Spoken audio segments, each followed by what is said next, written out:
రిజర్వేషన్ల అంశంపై హైకోర్టులో విచారణ ప్రారంభమైంది. నిన్న ఇరుపక్షాల నుంచి సుదీర్ఘ వాదనలు న్యాయస్థానం ఇవాళ మళ్లీ విచారణ పునః ప్రారంభించింది. స్థానిక సంస్థల్లో బీసీలకు 42% రిజర్వేషన్లను వ్యతిరేకిస్తూ వేసిన పిటిషన్పై హైకోర్టు వాదనలు వింటోంది. రిజర్వేషన్ల పెంపు బిల్లులో రాష్ట్రపతి గవర్నర్ దగ్గర పెండింగ్లో ఉండగా అమలు కోసం రాష్ట్ర ప్రభుత్వం జీవో ఎలా ఇస్తుందని పిటిషనర్లు ప్రశ్నిస్తున్నారు. రిజర్వేషన్లను 50% మించకూడదని సుప్రీంకోర్టు తీర్పిచ్చిన విషయాన్ని పిటిషనర్ ఇప్పటికే హైకోర్టు ముందు ప్రస్తావించారు. Chief justice Aparesh Kumar Singh, justice GM మొహియుద్దీన్లతో కూడిన డివిజన్ బెంచ్ ప్రభుత్వాన్ని నిన్న పలు అంశాలపై ప్రశ్నించింది. ఇవాళ కూడా మరిన్ని వాదనలు వింటోంది న్యాయస్థానం. ఇక హైకోర్టు తీర్పుపై సర్వత్రా ఉత్కంఠ నెలకొంది.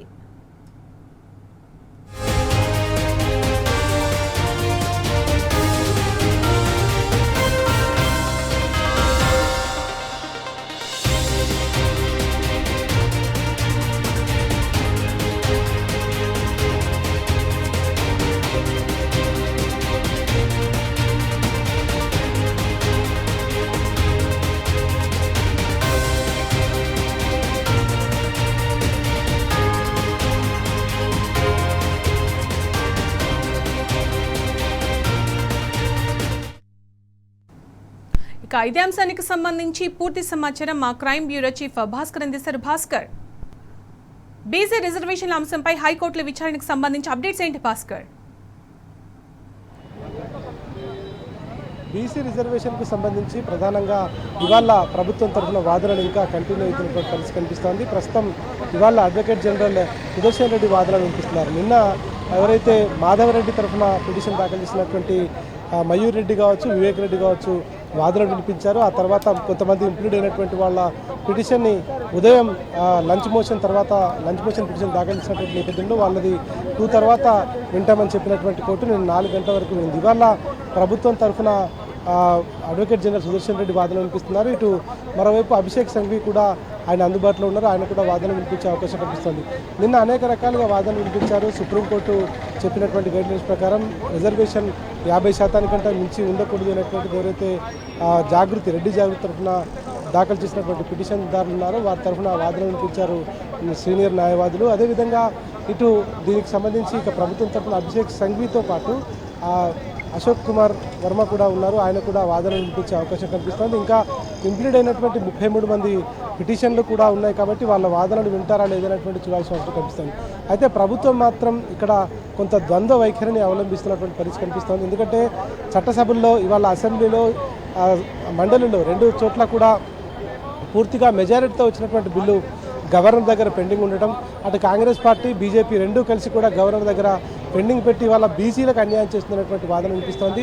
ఎవరైతే పిటిషన్దారులు ఉన్నారో పిటిషన్దారులు కూడా ప్రభుత్వంలో ఉన్నటువంటి వ్యక్తులకు చాలా దగ్గర వ్యక్తులను చెప్తున్నటువంటి ఆరోపణలు కూడా వినిపిస్తున్నాయి. ఈ నేపథ్యంలో ఇటు ఇవాళతో నోటిఫికేషన్ కూడా స్టార్ట్ అయింది. నోటిఫికేషన్ స్టార్ట్ అయ్యి కోడ్ అమల్లోకి వచ్చినప్పటికీ కూడా ఇంకా రాష్ట్ర వ్యాప్తంగా ఒక టెన్షన్ వాతావరణం అయితే కనిపిస్తోంది, సైలెంట్ వాతావరణం కనిపిస్తోంది.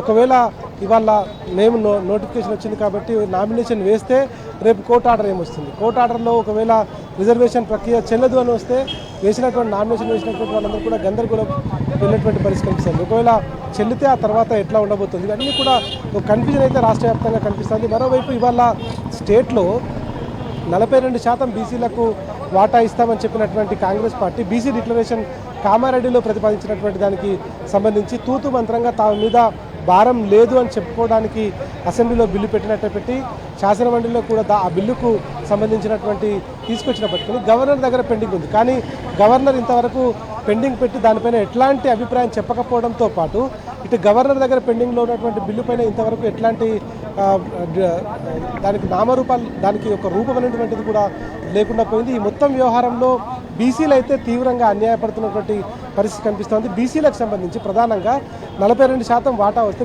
బీసీలకు ఇప్పటికే ఉన్నటువంటి బీసీలు ఎస్సీ ఎస్టీలతో అన్నీ కలుపుకుంటే 60కి పైగా రిజర్వేషన్ వెళ్తున్నటువంటిది పిటిషనర్ల వాదన. కానీ తమకు ఉన్నటువంటి జనాభా నిష్పత్తి ప్రకారం ఎంతవరకైనా పెంచుకోవచ్చు, దానికి ప్రభుత్వం ఆమోదం ఉంది కాబట్టి గవర్నర్ ఆమోదం అవసరం లేదనేటువంటిది ఇటు ఇంప్లీడ్ అయినటువంటి వాదన. కానీ ప్రభుత్వం ఓవైపు బీసీలకు న్యాయం చేస్తామని చెప్తూనే మరోవైపు ఈ రకమైనటువంటి పిటిషన్లు వేయించి దాన్ని పూర్తిగా అడ్డుకట్ట వేస్తుందనేటువంటిది ఇక్కడ పిటిషన్లో ఇంక్లూడ్ అయినటువంటి బీసీ సంఘ నాయకులు, అదేవిధంగా బీసీ సంఘ తరఫున వాదిస్తున్నటువంటి లాయర్లు కూడా చెప్తున్నారు. ఇంకా చాలామంది వాదనలు వినిపించే అవకాశం కనిపిస్తోంది. కర్ణాటక బీసీ సంఘం చైర్మన్గా ఉన్నటువంటి అశోక్ కుమార్ వర్మ కూడా వాదనలు వినిపించే అవకాశం కనిపిస్తోంది.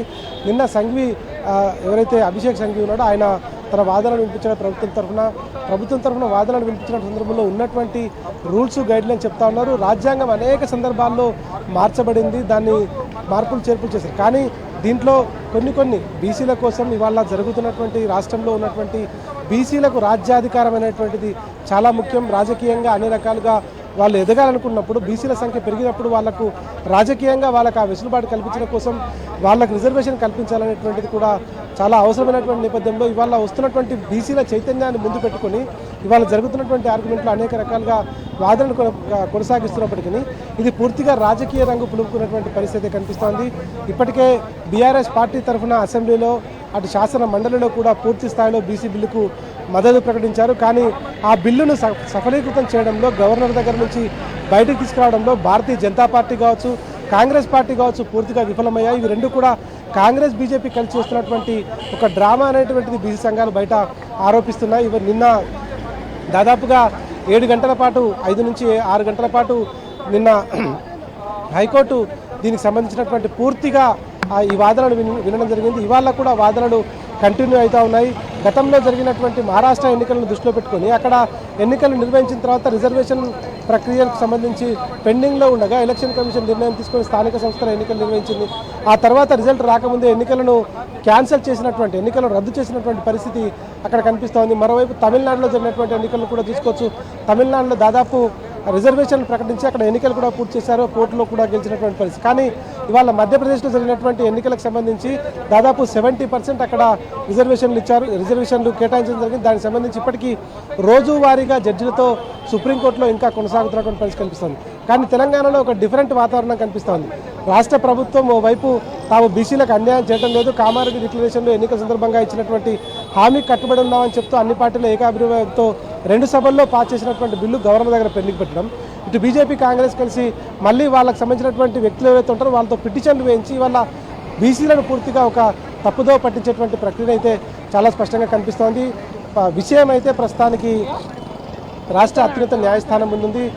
వాళ్ళ కోర్టు ఎట్లాంటి సమాధానం చెప్తుందో చూడాల్సిన అవసరం కనిపిస్తుంది. ఎందుకంటే సమయం లేదు, ఇప్పటికే నోటిఫికేషన్ విడుదలైంది. వాళ్ళ మొదటి రోజు నామినేషన్ రావాల్సి ఉంది. కానీ ఎక్కడ కూడా ఒక్క నామినేషన్ కూడా పడినటువంటి పరిస్థితి. రాష్ట్ర వ్యాప్తంగా అన్ని ఏరియాల్లో ఉన్నటువంటి పోలింగ్ బూత్లకు సంబంధించి ఎన్నికలకు సంబంధించినటువంటి వ్యవహారంలో ఎక్కడా కూడా ఏ రిటర్నింగ్ అధికారి దగ్గరికి ఒక నామినేషన్ కూడా రానటువంటి పరిస్థితి. ఎందుకంటే కోర్టు ఏం చెప్తుందో అనేటువంటి ఒక టెన్షన్ అయితే అభ్యర్థుల్లో కనిపిస్తూ ఉంది. ఇది తేలేంత వరకు నామినేషన్ వేయకూడదనేటువంటి నిర్ణయం అయితే చాలా స్పష్టంగా కనిపిస్తుంది. మరోవైపు న్యాయస్థానంలో ప్రస్తుతానికి ఇంకా ఆర్గ్యుమెంట్స్ కొనసాగుతున్నాయి.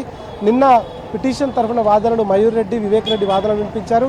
తర్వాత అభిషేక్ సంఘవి ప్రభుత్వం తరఫున వాదనలు వినిపించారు. ఇవాళ ప్రభుత్వం తరఫున అడ్వకేట్ జనరల్ సుదర్శన్ రెడ్డి వాదనలు వినిపిస్తున్నారు. ఆ తర్వాత అశోక్ కుమార్ వర్మ కర్ణాటక బీసీ సంఘం చైర్మన్గా ఉన్నటువంటి ఆయన సీనియర్ న్యాయవాదిగా ఉన్నారు. బీసీలకు సంబంధించినటువంటి వ్యవహారంలో ఆయనకు పూర్తిగా అవగాహన ఉంది. ఇంకా ఆయన వాదనలు మొదలు కాలేదు. ఆయన వాదనలు మొదలైన తర్వాత మొత్తం ఇవాళ ఈ వాదనలు పూర్తయిన తర్వాత కోర్టు నుంచి ఏదైనా క్లారిటీ వస్తుందా రాదనేటువంటిది చూడాల్సిన అవసరం కనిపిస్తోంది. ఏది ఏమైనా చిత్తశుద్ధి ఉన్నటువంటి ప్రభుత్వం అయితే బీసీలకు ఖచ్చితంగా ఇచ్చినటువంటి మాట ప్రకారం రిజర్వేషన్ కేటాయించినటువంటిది మాత్రం చాలా స్పష్టంగా కనిపిస్తూ ఉంది. కానీ ఇవాళ కోర్టులో జరుగుతున్నటువంటి వాదనల నేపథ్యంలో, వాదనల అనంతరం కోర్టు ఎటువంటి డిసిషన్ తీసుకుంటుంది, ఎట్లాంటి జడ్జిమెంట్ ఇస్తుందో వేచి చూడాల్సిన అవసరం కనిపిస్తోంది.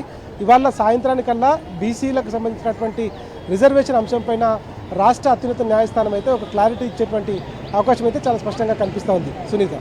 Right Bhaskar, thanks for the updates.